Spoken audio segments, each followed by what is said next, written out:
Several years ago when I read the biography of Rube Porter,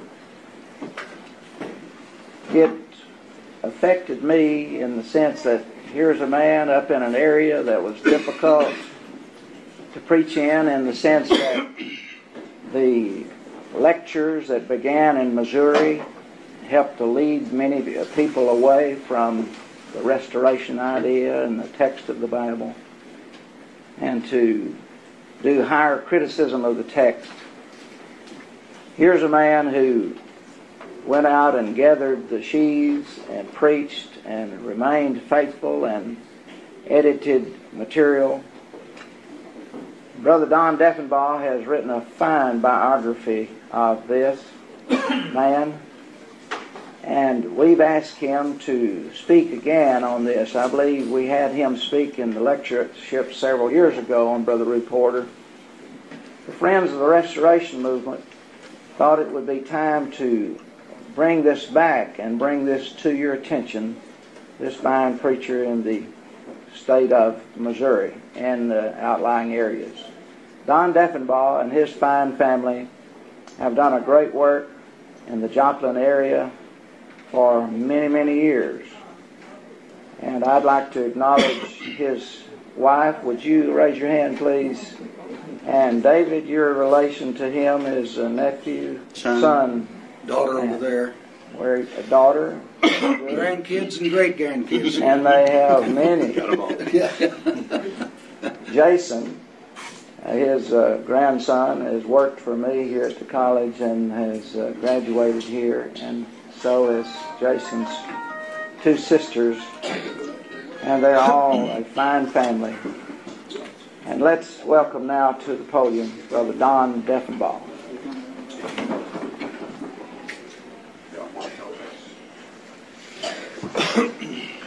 Thank you, Sam. Whoa. I didn't know anybody would be out this early in the morning on a rainy day. Thank you for being here. I bring you greetings from southwest Missouri, southeast Kansas, northeast Oklahoma, and northwest Arkansas. That's the area where we live, and that's the area from which Rube Porter came. Roland Rudolph Porter was a battle-scarred soldier of the cross, and he's been gone from the battlefield of life for over 40 years. He died on August the 25th in 1967. His funeral services were conducted on the 27th at the Hillcrest Church of Christ in Neosho, and his burial was at the Hazel Green Cemetery at Boulder, Missouri. Rube Porter was a much-loved preacher of the gospel. To show something of that love, on one birthday he received 587 cards and letters. That indicates, of course, the widespread love that people had for him and his work. Upon reading his biography, Norman Easter, a gospel preacher, wrote among other things, and I want to read it like he wrote it now. Uncle Rube was a true Paul to many of we Timothys. Though your work is very well written, the book is difficult for me to read. It brought 1,000 memories rushing back to my mind, along with a good many lumps in my throat and tears in my eyes to blur the words. Uncle Rube was a true friend of the young preacher. He was also an inexhaustible source of help and information. Memories, memories, memories. Memories of letters, statements, sermons, trips, and advice. The times we laughed and prayed and studied and cried together are brought to focus. This being the case with our family, how many, many times such memories are surely multiplied for others with whom Uncle Rube shared his life. So many of us owe him a great debt for his encouragement of us to remain true to the book and in the service of Christ. Homer Moore wrote in The Christian Worker back in the year 1939 in regard to Rube Porter, he is loved by all who meet him. or read after him. He was much loved, and he loved much. But he had his own peculiarities, as all of us do. He was given to periods of melancholy. His life hadn't been easy, and we'll see more about that later on. He couldn't ingest milk or milk products, but some of the good sisters thought that was all in his head. So they would prepare him meals using milk and milk products, and he would grow deathly ill. He disliked chicken and turkey. That's bad for a gospel preacher. So he was fed it a lot. He wanted his coffee to be as strong as the United States Constitution. He chewed tobacco. He would answer questions from the question box. Is it right for a person to chew tobacco? And he would say no, unless it is Star Navy. He wanted his water to come from Neosho, Missouri. He loved his sweet onions. When asked about eating onions before he preached, he said the women had no business being that close to him and the men didn't care. However, his habit was to hug the women by way of greeting. He had the uncanny ability to work crossword puzzles in the newspaper, listen to the St. Louis Cardinals, and by the way, he was a good ball player when he was a young man, and he was a pitcher, and carry on an intelligent conversation at the same time, doing all three. He loved twins and had a great collection of twins. I interviewed a couple of those girls just recently. They're not girls anymore. And about that, and I knew that he had their pictures. Oh, yes, said he took our picture. He put us on top of a pig and then took our picture. That's Beulah and Bonnie Harris down in Cassville, Missouri. But he was a preacher deluxe. He held his audience spellbound. His style was really what might be termed as untrained eloquence. His sermons were filled with scriptures, and tears rolled down his cheeks as he preached the sweetest story ever told. He would often say, "You may not like what I say, but you will like the way I say it." That was one of his famous expressions. But we're getting ahead of ourselves. Let's go back to the state of Arkansas. It was down in the Arkansas that the subject of this discussion was born on April the 4th, 1890. He was the fourth child of D.N., David Newton, and Belle Porter. And the old folk song says, down in the Arkan, down in the Arkan, down in the Arkan. The sweetest girl I ever saw was down in the Arkansas. And that's where he originated. As my old great aunt used to say, he discovered America just 3 miles north of Alpena Pass in Boone County. He wrote about both his mother and his father in The Christian Worker. And this is what he said. I can remember sitting by the fireplace and listening to Dink Fry and Dunk Hughes, Jim Norris, Alex Gregory, and others as they kept watch by my father's deathbed. They had all ridden with, or at least knew, the James, the Youngers, the Quantrell Raiders. Some of them had experiences with the Bald Knobbers of southern Missouri. One can only imagine the associations of his father. His mother was the dominant influence in his life, and her love for the truth is what caused him to pay tribute to her on many occasions when he took up his pen. She was baptized into Christ when Rue was only 5 years old, and her enthusiasm for the truth caused her to sell eggs and some of her hens, and she raised $3.75 to pay the preacher. You think you don't get much. $3.75 to come to their neighborhood and preach the gospel to her friends and neighbors. And she kept on working at it until the cause of Christ was firmly established in that section of state. On one occasion, Rue wrote concerning his mother, "She died triumphant in the faith and will unquestionably be given a crown of glory in the world to come. She was my mother. Her example has been an inspiration to many, and her faith was so strong that it worked. Eternity alone can reveal the efforts of her work." His father died when he was very young, and so his mother was left to rear the children, and there were 5 of them. They moved to Carroll County near Berryville, Arkansas. And here is located the Snow Schoolhouse, where he received a good deal of his education. His schooling was very limited. He attended about a dozen terms of school, none any longer than 3 months. Now, if my higher mathematics serves me correctly, that's 36 months of schooling. And that's not very much. But he was a long way from being an ignorant man. Quite the opposite. He was very brilliant. He kept on teaching himself. He studied especially the Word of God. And he was blessed with a marvelous memory.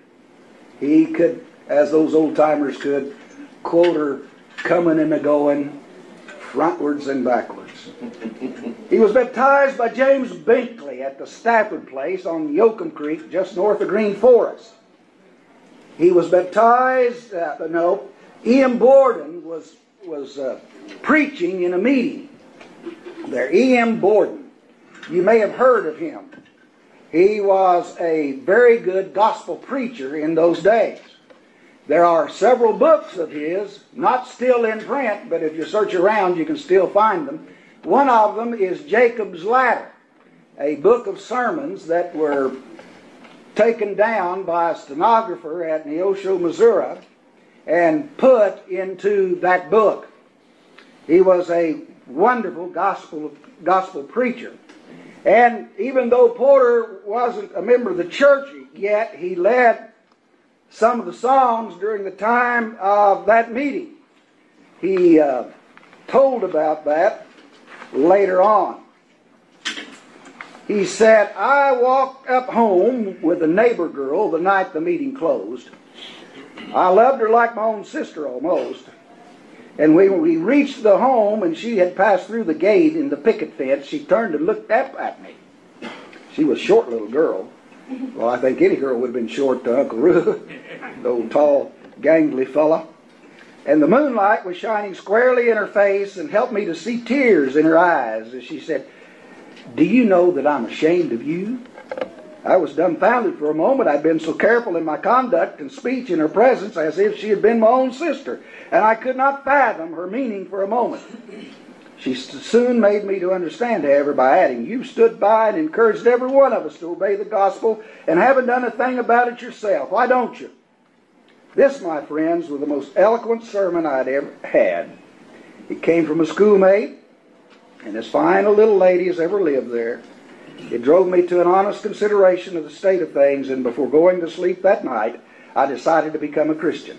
I started early the next morning to Green Forest to hunt Jim Binkley, a blacksmith and preacher in whom we all had unbounded confidence."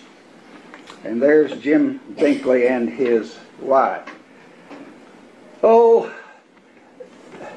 Porter described the kind of preaching that took place in that day and time, and it's not a whole lot like some of the preaching that goes on today. He said the blunt plainness with which the old-time preachers presented their criticism of false doctrine and their defense of the truth had much to do with their success. Did you catch that? Their listeners were never left in doubt as to their meaning. They simply said what they meant and meant what they said. They knew nothing but the book and made no ostentatious presentations. George Washington McCormick, of sacred memory, better known as Wash, was the man who pioneered as evangelist in Boone and Carroll counties in Arkansas. I can distinctly recall having heard him speak when I was but 6 years old. So positive was he of the truth of the whole Bible that he used to repeat the Latin phrase verbatim ad literatum, word for word, and dared and defied the combined forces of sectarianism to shake him from the position he espoused. Next, he talked about his father-in-law. He called him Danny Thomason. He said if he knew aught of the English language, he never used it.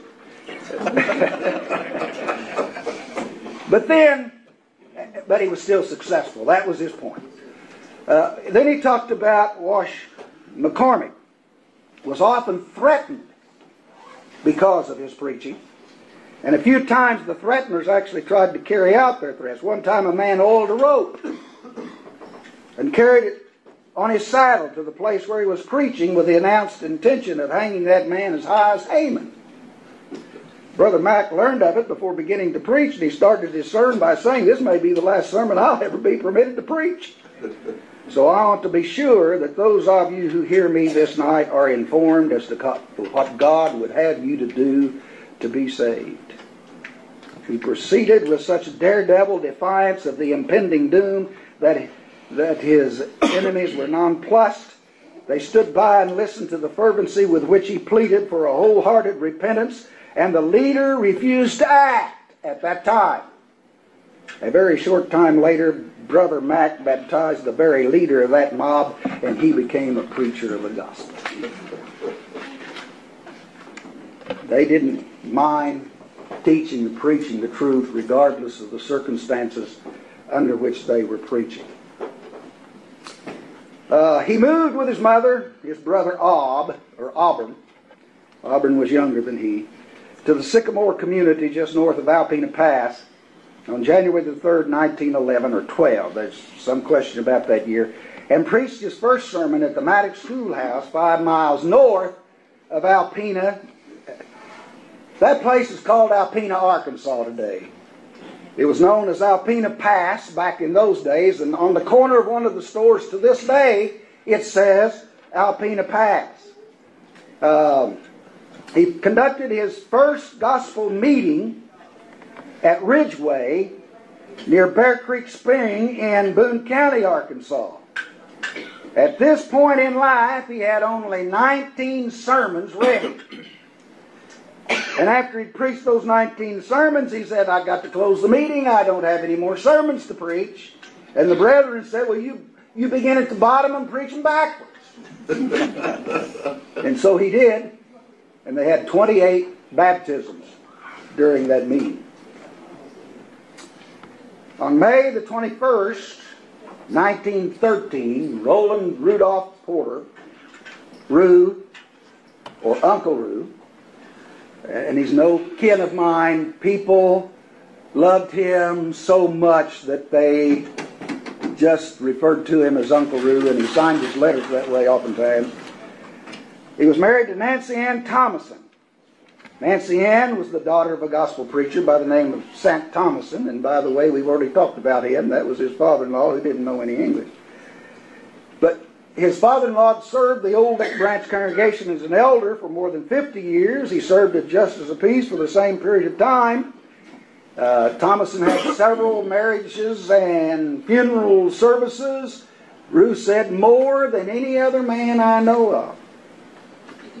This marriage, which began in such a fine way, later turned out to be a genuine nightmare for Uncle Rue. Sometime, someplace, something happened to Nancy Porter that caused her to turn against her husband and against his work. But let me say that he would often come home and wouldn't be able to stay at his own house. He had to stay down on the square in an old hotel because she wouldn't let him in the house. And it's said that she had a gun. And I guess she must have made a believer out of him about coming back. Isn't that sad? This is the word of the youngest son, Bonnie Frank. No one can ever know the unique combination of hereditary and environmental forces which made Rube Porter the man that he was and the daddy I loved.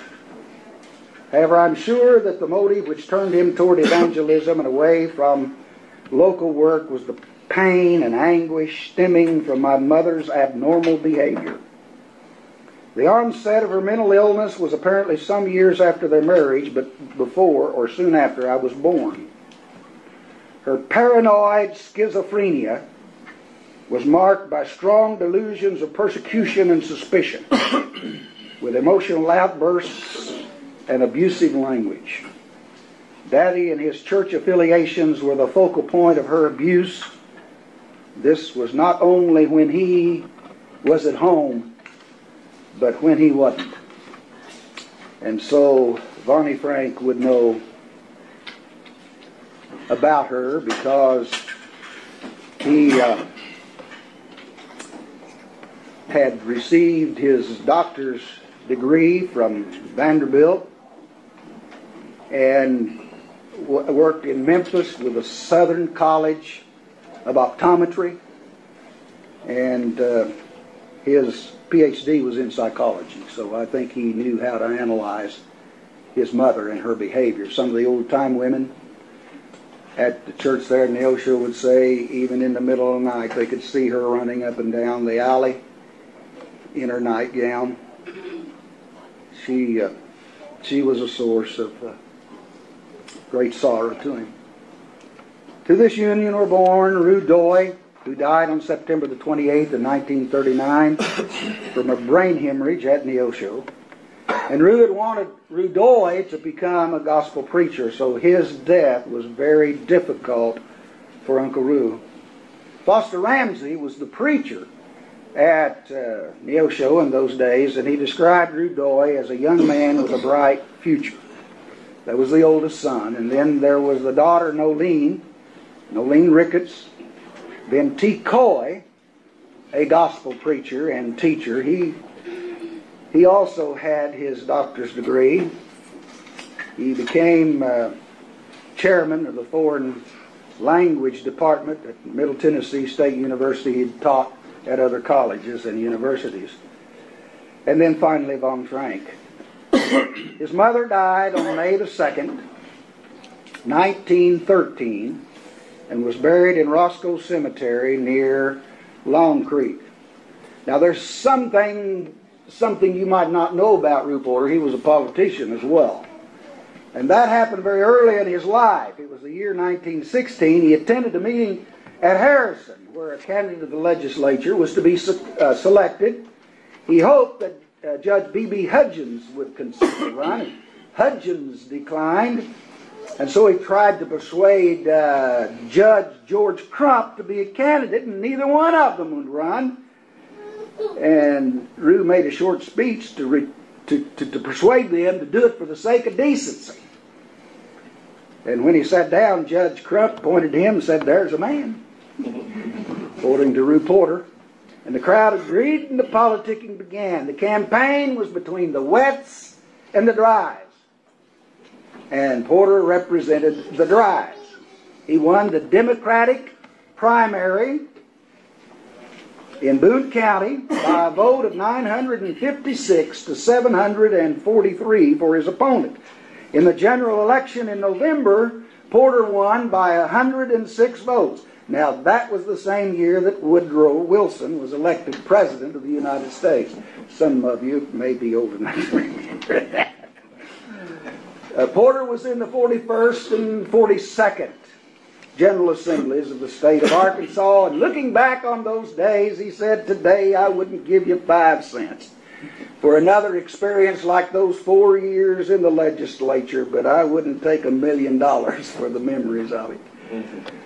He then moved from Arkansas to the state of Oklahoma to Bristow, Somewhere along about this time, his wife grew ill and was given to, and he was given to periods of melancholy. He worked as a carpenter. Matter of fact, he referred to himself as a master carpenter. And he was also preached.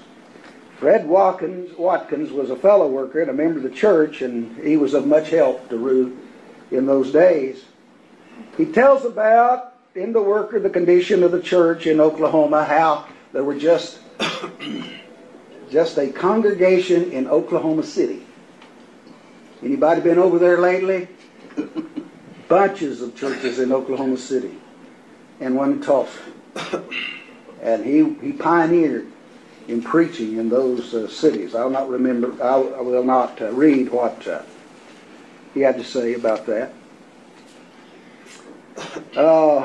In 1926, he made his first trip to the West Coast, and something he would do several times throughout the years later. Then he moved to Neosho, Missouri.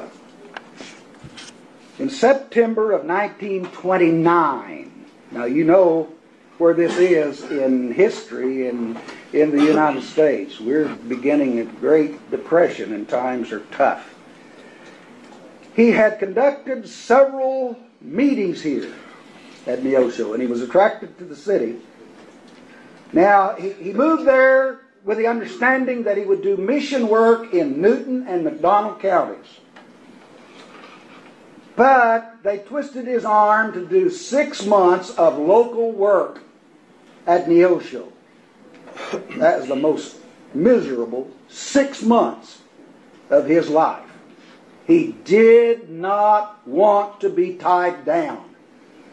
His work was to go out among the brethren and preach the gospel of Christ. While he was here in Neosho, he lived in 3 different houses. But he did make Neosho his home for the rest of his life. From 1929 to 1967, a period of 38 years. Drew Porter as a writer and editor. He published his first book, Musings, in 1940, and it contains gospel sermons that reach the heart. He dedicated this book to the memory of his mother and in loving remembrance of his dear son, Rudoy, and to that great host of loving Christian friends, and especially to my brethren, whose efforts and energies are devoted to proclaiming the unsearchable riches of Christ. Among his other books were two small ones, Words of Truth. It had 5 full-length sermons in it. Also in it is a biographical sketch by C.E. Fritz. His second book was Plain Truth. It contained 10 full-length sermons. These 10 sermons were also on fundamental. The most popular book, of course, was his I Remember, as he recalled the incidents that took place in his life. He described it as a collection of worthwhile thoughts, sermons, sayings, and reminiscence, and it had a copyright of 1952. It has pictures of Rue and his sons T-Coy and Rudoy, and the dedication page says, to the sacred memory of the many dear friends of the past who have encouraged and supported faithful preachers in the work of the Lord, and to that host of loyal and true young men who carry the banner of the Lord so valiantly, and especially to my own son T-Coy Porter, this volume is dedicated in the fond hope that they may find something helpful and encouraging in its pages. Now, the list that I've given you do not include his songbook, Singing His Praise, or praises, that had the first song in this book he wrote. Matter of fact, he wrote several songs. We don't remember him for his work in this field so much, but he worked in it a great deal, conducting singing schools and writing songs and helping congregations to grow in this regard. And then he had, in addition to that, two debate books, and we'll talk about those under his debate. He began very early to write for the Christian Worker in Wichita, Kansas. He wrote for other papers. For example, the Gospel Age, which came out of Springdale, Arkansas. And then I was noticing a letter. The letterhead was of the Bible Advocate. The date on this letter was 1953. John Allen Hudson was the editor, and those who were helping him write were Raymond Kelsey, C.E. McGoy, Rue Porter, L.R. Wilson. Now that's a lineup, isn't it? In 1955, he became the editor of the Christian Worker, and he had a staff of Jack Shackelford, T. Coy, Wendell Winkler, A.C. Williams, R.A. Hartzell, L.L. Giger, and Delton Hahn. And he remained editor of the Christian Worker until 1966, a year before he passed away. But he had sent his first report to the Christian Worker in 1920, and his first article appeared in 1921. The Worker in those days was a very influential paper, especially in the Midwest. And after he became editor, he wrote his articles under the title of Rue Porter's Musings before he had written under the heading of Musings. And the people loved to read his musings. They would send in comments about the paper, and they say, "We really like this paper, especially do we like your musings." They were always true to the book. They often told of his experiences as a gospel preacher, and I would say they were somewhat like a letter from home. He just let the brethren know what was going on in his life, so you could keep up with him and his work as a preacher of the gospel by reading his editorials. The Christian Worker was started by two men, D.T. Broadus and Homer Moore. D.T. Broadus was its first editor. Homer Moore took care of the mechanics of the paper. Then Homer Moore, upon the death of D.T. Broadus, became the editor. Paul Moore, his son, followed him as editor, and L.O. Sanderson served as an editor of the Worker for a year. That's all he could take it. And then Rue Porter became the editor of the paper, and from there on it grew until his passing. Now I want to tell you something about the Moores. You remember M.S. Mason? Some of you do. He was a very influential preacher of the gospel. He lived up in Springfield, Missouri, but N.B. Hardeman had invited him to come and teach his classes, especially while he was gone to Nashville to preach in those great tabernacle sermons. And M.S. Mason endeared himself to the students who were here at that time. And among those students was Hugo McCord. That gives you an idea about how far back we're going. Well, M.S. Mason was out preaching the gospel in the state of Arkansas, staying in a home. And the father of the man in whose home he was staying came in and shot him in the head. And so a brilliant life was snuffed out. Winford was his wife, and she married Homer Moore. You see, her husband had been the front page writer for the Christian Worker for a long time. And so she had some association with the Christian Worker, and so they married. And very shortly after their marriage, Winford wanted to put out a paper or a magazine just for women.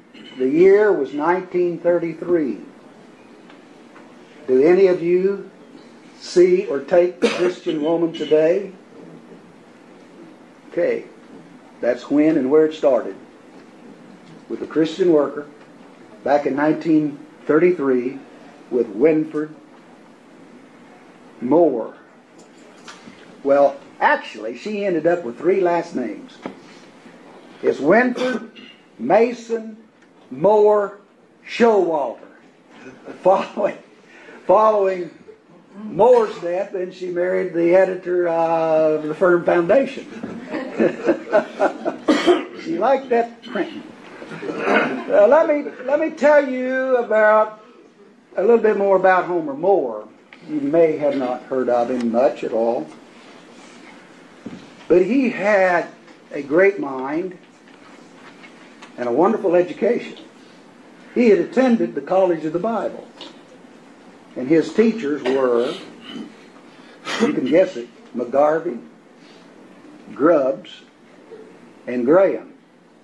He had his feet on the ground and the logical person to be handling this paper.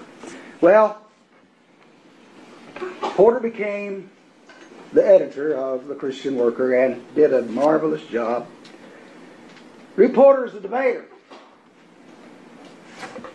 He said himself, and others who knew him well, said he had at least 40 debates. In those days, that wasn't all that many, but nowadays, that would be an extraordinary amount, wouldn't it? He would have had more, but some of his opponents backed out, and then on another occasion, he became sick before the debate, and he couldn't conduct the debate. He had this unusual interest in the discussion of God's Word. He attended many of the debates which were conducted by our brethren.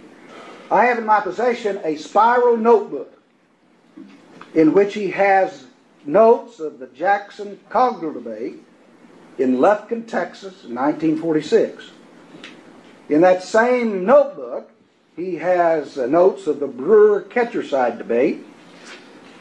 He listed in this notebook men who attended the Jackson-Cogdell debate, and heading that list is Joe Blue. And he notes that more than 50 preachers were present on that occasion. His first experience in debating took place in 1914. Now, he was born in 1890, 10 up to 14, so he was 24 years old. That's when Joe Blue met W.E. Sherrill, a Baptist, and Porter was serving as Blue's moderator. Blue's moderator at 24 years of age. At the end of the debate, they learned that the Baptists went to town and bought a ribbon and were going to pin it on Sherrill and proclaim him to be the winner of the debate. Well, upon learning that, the brethren chipped in with money, sent someone to town, and they bought a bunch of $1 bills and pinned them on this ribbon. And they proclaimed Brother Blue to be the winner of this debate. They, in describing the ribbon that they pinned on Sherrill, he said what they had pinned on Blue made his look like a baby. In 1914, he debated Jim Carter, a General Baptist, at the Clearwater Schoolhouse in Carroll County, Arkansas. Again, he's only 24 years old. Carter had the first speech, and Porter replied to that speech. And in Carter's second speech, he said, "I refuse to debate a man who treats me like Porter does." So the debate came to an abrupt end. In 21, Porter and Campbell were to meet a Baptist near Sapulpa, Oklahoma, but the Baptist backed out. In 21, again, he attended a debate at Iron Post, Oklahoma, between J.M. Morgan, a materialist, and Brother J.W. Pinkerton. Rue described Pinkerton as an old man, 65 years old. Rue acted as Pinkerton's moderator. In 21, he was to meet W. Austin, a Free Will Baptist at Welty, Oklahoma, and later he was to go to Newby, Oklahoma, to debate E.F. Mincy, a missionary Baptist. The Porter-Austin debate was cut short because Rue became sick, and the Porter-Mincy debate never happened because he was still sick. On March the 23rd through the 26th of 1937, Porter met Carl Ketcherside on the subject of the church support of orphans' homes, schools, and colleges at Ozark, Missouri. Joe Blue served as Porter's moderator. Now, Ketcherside had the debate printed, and he sent Porter his speeches as they had taken them down, and he wrote later, he said it was a garbled mess. So he did, to the best of his ability, write them as he delivered them. And, of course, Ketcherside accused him of writing different things than what he had said. Ketcherside thought he'd won a resounding victory, but Rue's kind presentation of the truth was misunderstood as his being weak. And time proved the truthfulness of Rue's arguments and the manner of his presentation. But Blue said he wouldn't have done it as Porter did, but Porter did it the right way. Well, no, he could start that next session at 10 till. 10 till? Woo! Well, that debate went into print. It's out of print now. The Communion Cup was a written discussion between G. Earl McKay and Porter as a preacher of the gospel. Oh, so we need to be done here? Need to be done? Yeah. You can take a minute or two more. All right. We'll have questions and answers, and you're going to be on the panel. So. I didn't know that. You do now. In 1930, we're talking about him as a preacher. He preached 427 times and traveled about 6,000 miles. In 36, he preached near 400 times and expected to do as much in 1937.